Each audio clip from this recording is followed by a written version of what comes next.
గీతిక 2వ తరగతి ఎంపీపీఎస్ బలిజిపాళెం. ఇప్పుడు ఈ అమ్మాయి 2వ తరగతి తెలుగు పుస్తకంలోని 1, 2, 3 పాఠాలు చదువుతుంది. చదువు. సహకారం అనగనగా ఒక అడవి. ఆ అడవిలో చాలా ఏనుగులు ఉన్నాయి. ఏనుగులు రోజు స్థానానికి నదికి వెళ్ళేవి. దారిలో ఏనుగుల కాల కింద పడి చాలా ఎలుకలు చనిపోతుండేవి. ఇది ఎలుక రాజుకు చాలా బాధ కలిగించింది. అది ఏనుగుల రాజుతో మాట్లాడింది. మమ్మల్ని తొక్కకుండా జాగ్రత్తగా వెళ్ళండి అంది. మీకు అవసరమైనప్పుడు సాయం చేస్తానంది. ఒకరోజు ఏనుగులు నదికి వెళుతున్నాయి. అనుకోకుండా అవి వలలో చిక్కుకున్నాయి. ఏనుగుల రాజు సాయం కోసం పెద్దగా అరిచింది. ఎలుకల రాజు వచ్చి చూసింది. ఎలుకల రాజు తన పరివారాన్ని పిలుచుకొని వచ్చింది. ఎలుకలన్నీ కలిసి వలను కొరికేశాయి. ఏనుగుల రాజు ఎలుకలకు ధన్యవాదాలు చెప్పింది. 2వ పాఠం.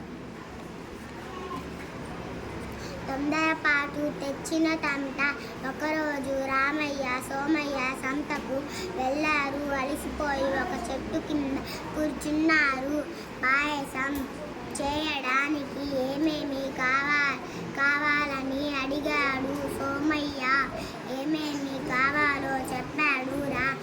రామయ్య ఇదంతా చెట్టు మీద పిట్టలు ఉన్నాయి. పిట్టలు కూడా పాయసం చేసుకోవాలనుకున్నాయి. అవి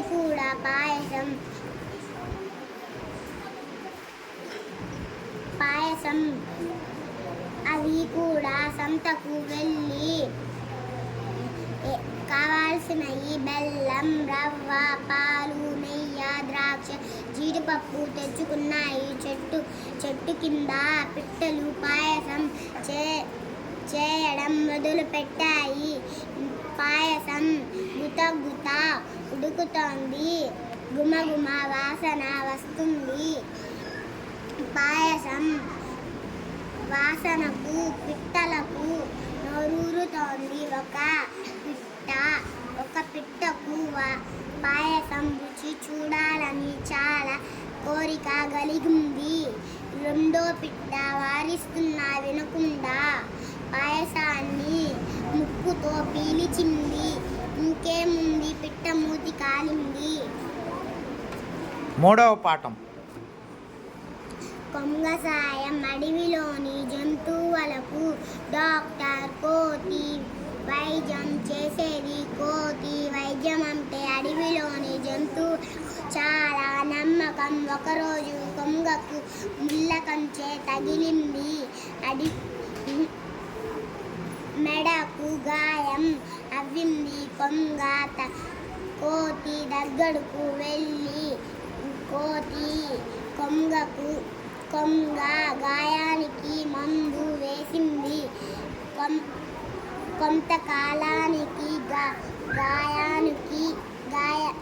కొంగకు గాయం మాయమైంది. ఒకరోజు డాక్టర్ కోతి ఆసుపత్రికి వస్తుంది. దారిలో కాలికి ముళ్ళు గుచ్చుకుంది. నొప్పితో బాధపడుతున్న కోతిని కొంగ చూసింది. కోతి కాలికి గుచ్చుకున్న ముళ్ళును కొంగ తన పొడవైన ముక్కుతో లాగేసింది. కోతికి నొప్పి తగ్గింది. సంతోషపడింది. Very good.